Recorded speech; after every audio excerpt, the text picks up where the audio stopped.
Señor Secretario General, señor Presidente. Secretary General, President, a global pandemic has changed everyday life drastically. Almost overnight, millions of people have been infected and thousands have died even when their life expectancy should be longer thanks to progress and development. Hospital systems with high-level services have collapsed and the health structures of poor countries are affected by their chronic lack of capacity. Drastic quarantines are turning the most populated cities into deserts. Social life is non-existent except on digital networks. Theatres, discos, galleries and even schools are closed or being reimagined.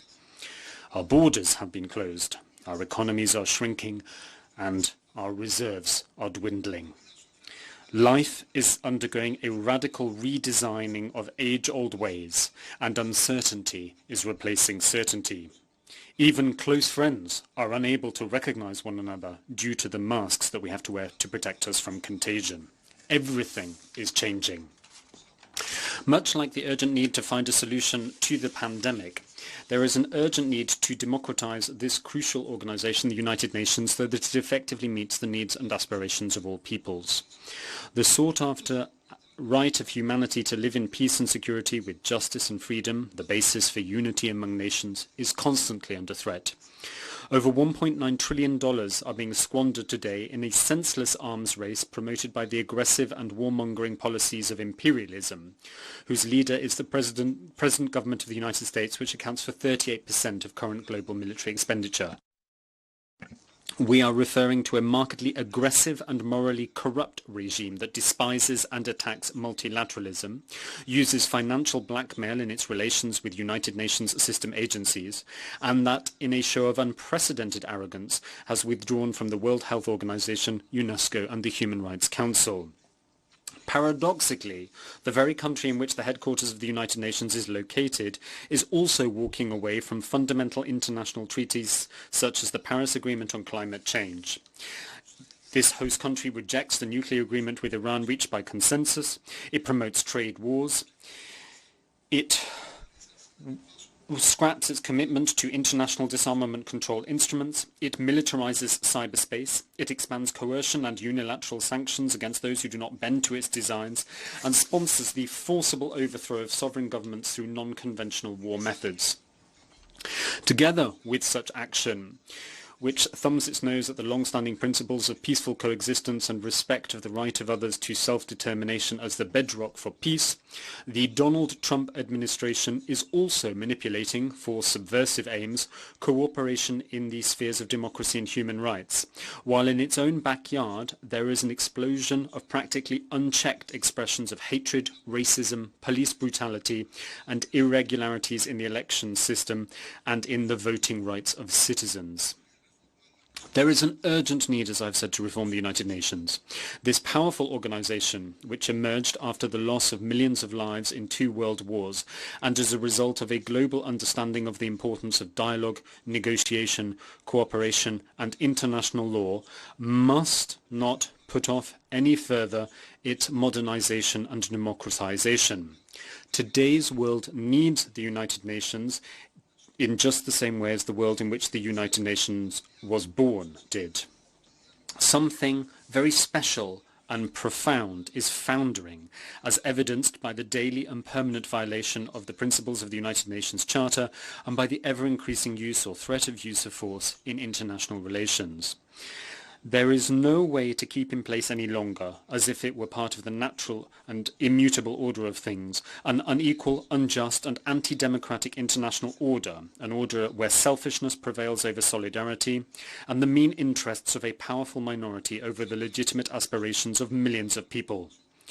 Notwithstanding the dissatisfactions and the demands for change that together with other states and millions of citizens around the world we are presenting to the United Nations, the Cuban Revolution will always champion the existence of this organization, to which we owe the meager but nonetheless indispensable multilateralism that has been able to withstand overweening and overbearing imperialism.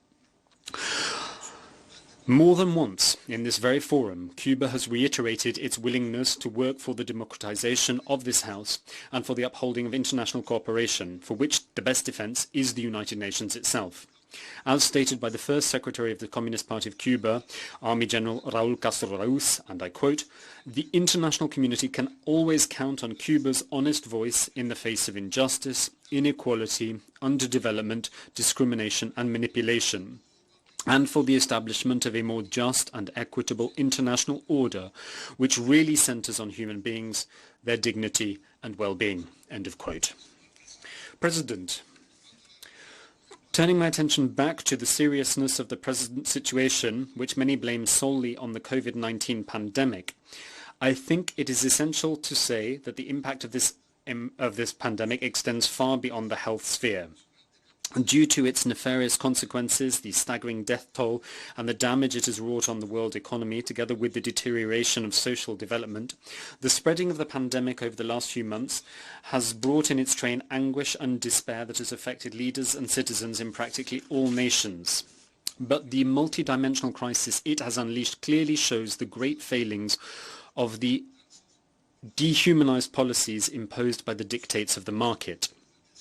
Today, we are sorrowing witnesses of the disaster that the world has been brought to by the irrational and unsustainable production and consumption that is part of the system of capitalism. We have also been brought to this brink by decades of an unjust international order and the implementation of ruthless and rampant neoliberalism, which has widened inequalities and sacrificed the right of peoples to development. Unlike discriminatory neoliberalism, which tosses aside and discards millions of human beings and condemns them to survive on the leftovers from the banquet enjoyed by the richest 1%, the COVID-19 virus does not discriminate. Rather, its devastating economic and social effects will be lethal among the most vulnerable and those with lower income, as whether they live in the underdeveloped world or in the pockets of poverty to be found in the major industrial cities of the world. According to projections of the United Nations Food and Agricultural Organization, the FAO, the 690 million people who were already going hungry in 2019 might be joined by a further 130 million this year as a result of the economic recession caused by the pandemic. Studies by the International Labour Organization, the ILO, claim that over 305 million jobs have been lost and that the livelihoods of more than 1.6 billion workers are at stake. We cannot deal with COVID-19, hunger, unemployment, and the growing economic and social inequalities between individuals and countries as unrelated phenomena. There is a pressing need to implement integrated policies that prioritize human beings over economic profits or political gain. It would be a crime to postpone decisions that should have been taken yesterday and indeed must be taken no later than today. It is vital that we promote solidarity and international cooperation to lessen the impact of the phenomena we're witnessing. Only the United Nations, with its world membership, has the required authority and reach to resume the just struggle to write off the unpayable foreign debt, which, aggravated by the social and economic effects of the pandemic, is threatening the very survival of the peoples of the global south. President, the SARS-CoV-2 outbreak and the early signs that it would bring a pandemic did not catch Cuba off guard. With the decade-long experience of facing terrible epidemics, some of which were provoked deliberately as part of the permanent war waged against our political project in Cuba, we immediately implemented a series of measures based on our main capabilities and strengths, namely a well-structured socialist state that cares for the health of its citizens, a highly skilled human capital, and a society which involves the majority of citizens in its decision-making and problem-solving processes. The implementation of those measures, combined with the knowledge accrued over 60 years of great efforts to create and expand a high-quality and universal health system, plus scientific research and development, has made it possible not only to preserve the right to health of all citizens without exception, but also to be in a better position to face the pandemic. We have been able to do this in spite of the harsh restrictions of the long-running economic, commercial and financial blockade being imposed by the US government, a blockade which has been brutally tightened over the last 2 years, even in these times of the pandemic, something that shows that it is a key component of the hostile US-Cuba policy. The aggressiveness of the blockade has reached a qualitatively higher level that further underscores its role as the real and determining impediment to the management of the economy and the development of our country. The US government has in particular intensified its harassment of Cuban financial transactions, and as of 2019 has been adopting measures that violate international law to deprive the Cuban people of the possibility to buy the fuel they need for their everyday activities and in order to be able to pursue their development.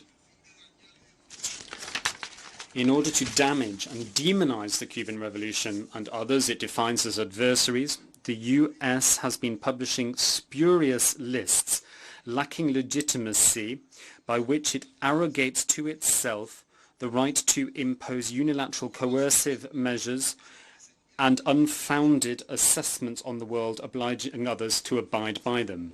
Every week that government, the government of the US, issues statements attacking Cuba or imposes new restrictions.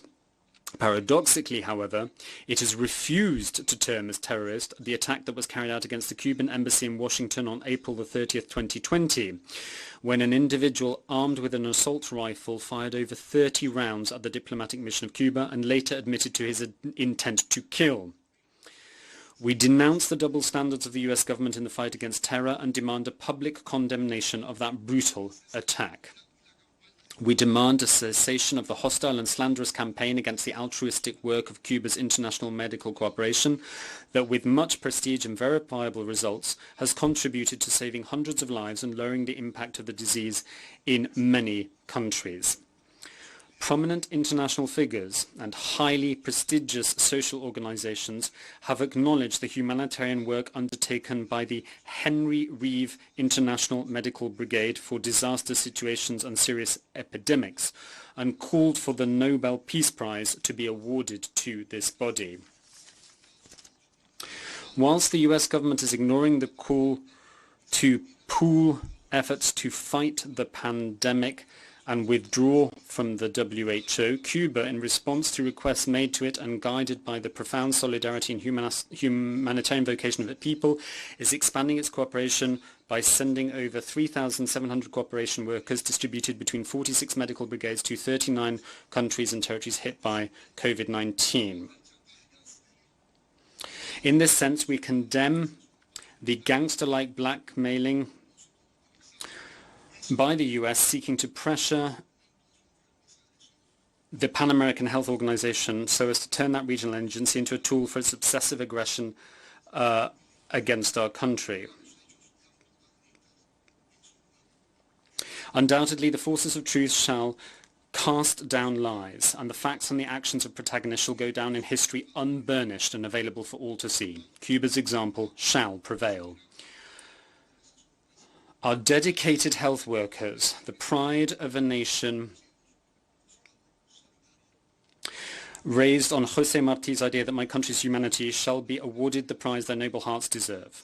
Or perhaps not. It has been years since they won the recognition of the peoples blessed by their health work, which is a greater prize to win. The US government is flaunting its intention to enforce new and harsher aggressive measures against Cuba in the next few months. We state once again before the international community that our people who take pride in their history and are committed to the ideals and achievements of the revolution shall resist and overcome. President, the attempts to impose neo-colonial domination on our America by publicly declaring that the Monroe Doctrine still applies today contravenes the proclamation of Latin America and the Caribbean as a zone of peace. We wish to restate publicly in this virtual forum that the Bolivarian Republic of Venezuela shall always enjoy the solidarity of Cuba in the face of attempts to destabilize and subvert constitutional order and civic military unity, and to destroy the work started by Commander Hugo Chavez Frias and continued by President Nicolás Maduro Moros to benefit the Venezuelan people. We also reject US actions aimed at destabilizing the Republic of Nicaragua and reaffirm our unwavering solidarity with Nicaragua's people and government led by Commander Daniel Ortega. We state our solidarity with the Caribbean nations which are demanding just reparations for the horrors of slavery and the slave trade. in a world where racial discrimination and repression against Afro-descendant communities have been on the rise. We reaffirm our historical commitment to the self-determination and independence of the sisterly people of Puerto Rico. We support the legitimate claim by Argentina to its sovereignty over the Malvinas, the South Sandwich and South Georgia Islands. We reiterate our commitment to peace in Colombia and the conviction that dialogue between the parties is the road to achieving stable and lasting peace in that country. We support the search for a peaceful and negotiated solution to the situation imposed on Syria, with no foreign interference and in full respect for Syria's sovereignty and territorial integrity. We demand a just solution to the conflict in the Middle East, which must include the real exercise by the Palestinian people of the inalienable right to build their own state within the borders prior to 1967 and with East Jerusalem as its capital. We reject Israel's attempts to annex more territories in the West Bank. We state our solidarity with the Islamic Republic of Iran in the face of an escalation of US aggression. We reaffirm our unshakable solidarity with the Sahrawi people. We strongly condemn the unilateral and unjust sanctions against the Democratic People's Republic of Korea. We restate our rejection of the intention to expand NATO's presence up to the borders of the Russian Federation and similarly reject the imposition of unilateral and unjust sanctions against Russia. We reject foreign interference into the internal affairs of the Republic of Belarus and reiterate our solidarity with the legitimate president of that country, Alexander Lukashenko, and with the sisterly people of Belarus. We condemn the interference into the internal affairs of the People's Republic of China and oppose any attempt to harm that country's territorial integrity and its sovereignty. President, today's disturbing circumstances have led to the fact that for the first time in the 75-year-long history of the United Nations, we have had to meet virtually.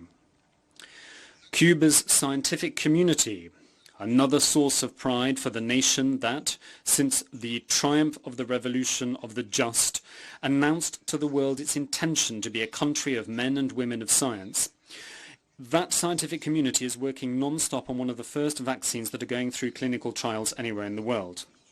The creators of that vaccine and other researchers and experts, in coordination with our nation's healthcare system, are writing protocols on healthcare for the treatment of infected persons, for recovered patients, and the at-risk population that have allowed us to maintain epidemic statistics of around 80% of infected persons enjoying a full recovery with their lives saved, and a mortality rate that is well below the average in the Americas and the world. Doctors, and not bombs. That was the pronouncement uttered one day by the historical leader of the Cuban Revolution and chief sponsor of scientific development in Cuba, Commander-in-Chief Fidel Castro Ruz. That is our motto. Saving lives and sharing what we are and what we have, no matter what sacrifice it demands, this is what we are offering to the world as we address the United Nations. And all we are seeking in return is a United Nations attuned to the gravity of the present moment. We are Cuba. Let us strive together to promote peace, solidarity and development. Thank you very much.